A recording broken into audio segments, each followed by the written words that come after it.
মেইলে নোটিফিকেশন আসলো যে কেউ একজন আমার ফেসবুকের অ্যাক্সেসটা নিয়ে নিয়েছে। অনলাইন দুনিয়ায় প্রতারণা। বড় ধরনের হ্যাকিংয়ের শিকার হলো ৩ কোটি টাকার বেশি হাতিয়ে নিয়েছে একটি হ্যাকার চক্র। সব থেকে বড় ব্যাংক হ্যাকিং এর শিকার হয় বাংলাদেশ ব্যাংক। আপনার সম্পর্কে এমন 5টি ব্যক্তিগত তথ্য আমি আপনাকে এখনই বলতে পারবো যা আপনি কখনো আগে আমাকে বলেননি। আপনার নাম, জন্ম তারিখ, আপনি কোথায় থাকেন, আজ সকালে কি খেয়েছেন, এসব তথ্য আমি এখনই আপনাকে বলতে পারি।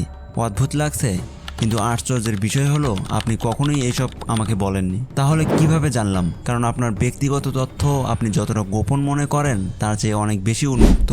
আপনি যখন সোশ্যাল মিডিয়ায় একটি পোস্ট দেন, ফ্রি অ্যাপ ডাউনলোড করেন বা গুগলে কিছু সার্চ করেন, তখনই আপনার ডেটা নীরবে কোথাও জমা হচ্ছে এবং সেই ডেটা হয়তো কোনো কোম্পানির কাছে, কোনো সরকারি সংস্থার হাতে অথবা কোনো হ্যাকার গ্রুপের ডার্ক মার্কেটে বিক্রি হয়ে যাচ্ছে।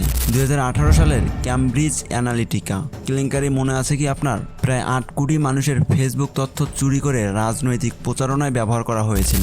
বাংলাদেশে এনআইডি, ডেটা ফাঁস আর ভারতে আধার হ্যাক, এসব ঘটনা প্রমাণ করে আপনার তথ্য আসলে আপনার হাতে নেই।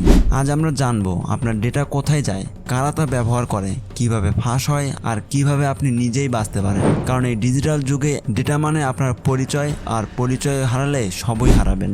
আপনি হয়তো ভাবছেন আমি তো অনলাইনে খুব কম কিছু শেয়ার করি, কিন্তু সত্যিটা হলো আপনি প্রতিদিন গড়ে শত শত ব্যক্তিগত তথ্য ইন্টারনেটে ছেড়ে দেন, প্রায় অজান্তেই। ভাবুন তো, সকালে ঘুম থেকে উঠে মোবাইল আনলক করলেন, ডিভাইস ব্যবহার সময় রেকর্ড হলো, গুগলে কিছু সার্চ করলেন, সার্চ হিস্টোরি সংরক্ষণ হলো, ফেসবুকে লাইক দিলেন, আপনার পছন্দ ও আগ্রহের ডেটা যুক্ত হলো, লোকেশন অন করে উবার ডাকলেন, আপনার চলাফেরার রুট ট্যাগ করা হলো, এমন কিছু ফ্রি অ্যাপ ডাউনলোড করলেন সেটি প্রায়ই আপনার contact list, microphone, gallery, location সব কিছুর অ্যাক্সেস নিয়ে নেয়। গুগল লোকেশন হিস্টোরি এর উদাহরণ ধরুন। আপনি গুগল ম্যাপ ব্যবহার না করলেও ফোনের লোকেশন অন থাকলে গুগল আপনার প্রতিটি পদক্ষেপ রেকর্ড করে রাখে। 2018 সালে অ্যাসোসিয়েট প্রেস দেখিয়েছিলেন লোকেশন ট্র্যাকিং বন্ধ করলেও গুগলের কিছু সার্ভিস তখনও লোকেশন সংগ্রহ করে।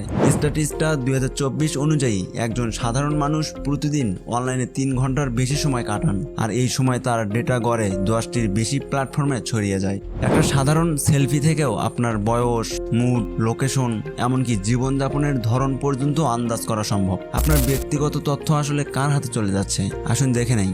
প্রথমেই বড় প্রযুক্তি কোম্পানিগুলো যেমন গুগল, ফেসবুক, টিকটক। আপনি যখন তাদের সার্ভিস ব্যবহার করেন, তারা আপনার ডেটা সংগ্রহ করে বিশ্লেষণ করে, কারণ এই তথ্য দিয়ে তারা আপনার পছন্দ, আগ্রহ, খরচের ক্ষমতা বুঝতে পারে এবং সেরকম বিজ্ঞাপন দেখায়। এটি তাদের ব্যবসার মূল ভিত্তি। তারপর আছে সরকার। বাংলাদেশে যেমন এনআইডি, ডেটা ফাঁস এবং ভারতে আধার হ্যাক এর ঘটনা প্রমাণ করে অনেক সময় সরকার নাগরিকদের তথ্য সংগ্রহ করে এবং কখনো কখনো তা সুরক্ষিত রাখতে পারে না। কিছু দেশে সরকারি নজরদারি প্রোগ্রামও চালু আছে, যেখানে নির্দিষ্ট কারণে নাগরিকদের ডিজিটাল কার্যক্রম পর্যবেক্ষণ করা হয়। আর একটি বড় অংশ হলো থার্ড পার্টি ডেটা ব্রোকার।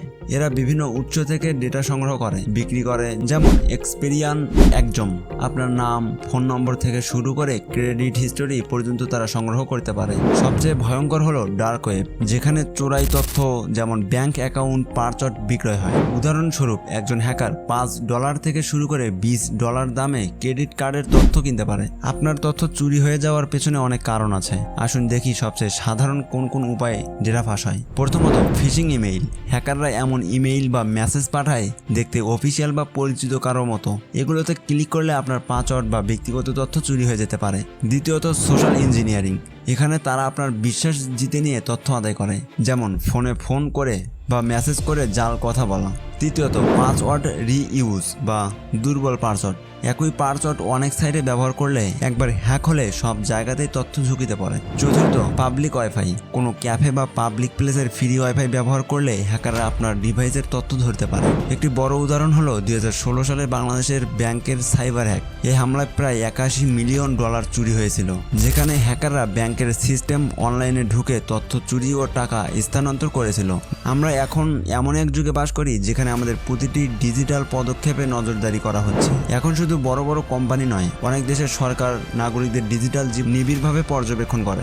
উদাহরণ হিসেবে চিন্তা করুন চীনের সোশ্যাল ক্রেডিট সিস্টেম। এখানে সরকারের নজরদারিতে মানুষের আচরণ, ক্রয় বিক্রয়, এমনকি সামাজিক সম্পর্ক পর্যন্ত ট্র্যাক করা হয়। যারা নিয়ম মেনে চলে না তারা বিভিন্নভাবে দণ্ডিত হন, যেমন ট্রেনের টিকিট না পাওয়া বা ইন্টারনেট সীমিত। আরেকটি বড় উদাহরণ হলো আমেরিকার NSA এর প্রি উইজডম প্রোগ্রাম বা এডওয়ার্ড স্নোডেন ফাঁস করেছিলেন। এই প্রোগ্রামের মাধ্যমে বিশ্বের কোটি কোটি মানুষকে ঘন ঘন নজরদারি করা হয়। বাংলাদেশ ও ভারতে ডিজিটাল নজরদারি আইনের আওতায় সরকারি সংস্থা নির্দিষ্ট কারণ দেখিয়ে নাগরিকদের phone, message, social media monitor করতে পারে। এর ফলে ব্যক্তিগত স্বাধীনতা ও গোপনীয়তার প্রশ্ন ওঠে। ডিজিটাল দুনিয়ায় আপনার ব্যক্তিগত তথ্য রক্ষা করা আজকের সময়ের সবচেয়ে বড় চ্যালেঞ্জ, কিন্তু বেশ কিছু সহজ পদ্ধতি অনুসরণ করলে আপনি নিজেই অনেক ঝুঁকি থেকে বাঁচতে পারেন। প্রথমেই স্ট্রং পাসওয়ার্ড ব্যবহার করুন। একটি ভালো পাসওয়ার্ড হওয়া উচিত অন্তত 12 অক্ষরের, যেখানে বড় হাতের অক্ষর, ছোট হাতের অক্ষর, সংখ্যা ও বিশেষ চিহ্ন থাকবে। আর সব সাইটে আলাদা পাসওয়ার্ড ব্যবহার করুন, যাতে একটা পাসওয়ার্ড ফাঁস হলে সব অ্যাকাউন্ট ঝুঁকিতে না পড়ে। দ্বিতীয়ত, 2 ফ্যাক্টর অথেন্টিকেশন চালু করুন। এতে আপনার পাসওয়ার্ড ছাড়াও মোবাইল ফোনে পাঠানো এককালীন কোড দিয়ে লগ ইন করতে হয়। এটা আপনার অ্যাকাউন্টকে হ্যাক হওয়া থেকে অনেক অংশ রক্ষা করে। তৃতীয়ত, ভিপিএন ব্যবহার করুন। বিশেষ করে পাবলিক ওয়াইফাই ব্যবহার করার সময় ভিপিএন ইন্টারনেট ট্র্যাকিং এনক্রিপ্ট করে দেয়, ফলে হ্যাকাররা আপনার তথ্য চুরি করতে পারে না। চতুর্থত, প্রাইভেসি ফোকাসড অ্যাপ ও ব্রাউজার ব্যবহার করুন, যেমন সিগন্যাল মেসেঞ্জিংয়ের জন্য আর ডাকডাকগো ব্রাউজার সার্চ করার জন্য। এগুলো আপনার ডেটা ট্র্যাক করে না বা খুব কম করে। পঞ্চমত, সোশ্যাল মিডিয়া পাইরেসি সেটিং নিয়মিত চেক করুন। আপনার পোস্ট কারা দেখতে পারে, কে আপনাকে মেসেজ করতে পারে, এসব নিয়ন্ত্রণ করুন। সবচেয়ে গুরুত্বপূর্ণ, সতর্ক থাকুন এবং নিজের তথ্যের মালিক হন, কারণ ডেটা সংরক্ষণ কারো একরকম গিফট নয়, এটি আপনার সচেতনতার ফল। আজকের ডিজিটাল দুনিয়ায় আপনার তথ্য মানেই আপনার পরিচয়। একজন সাধারণ মানুষের জীবনের ছোট ছোট অংশগুলো, তার ফোনে থাকা ছবি, তার সার্চ ইঞ্জিন হিস্টোরি, তার অবস্থা, এসব মিলিয়েই তৈরি হয় তার পুরো গল্প। তবে এই গল্প যদি কারো অপকর্মের হাতে পড়ে যায়, তাহলে আপনার জীবনে বড় বিপদ ডেকে আনতে পারে। বাংলাদেশ আর ভারতে যেসব তথ্য ফাঁস হয়েছে, সেগুলো শুধু সংখ্যা নয়, এগুলো মানুষের ব্যক্তিগত নিরাপত্তার প্রশ্ন। তাই এখনই সময় আপনার তথ্যের মালিক হতে শিখুন। আজই আপনার মোবাইল ও কম্পিউটার প্রাইভেসি সেটিং চেক করুন, স্ট্রং পাসওয়ার্ড ব্যবহার করুন, 2 ফ্যাক্টর অথেন্টিকেশন চালু করুন, যেখানে সম্ভব ভিপিএন ব্যবহার করুন। ভিডিওটি শেয়ার করুন যাতে আপনার বন্ধু, পরিবারের সবাই এই গুরুত্বপূর্ণ তথ্য জানতে পারে, কারণ সচেতনতা ছাড়া নিরাপত্তা অসম্ভব। মনে রাখবেন, ডিজিটাল দুনিয়ায় নিরাপত্তা আপনার নিজের হাতে।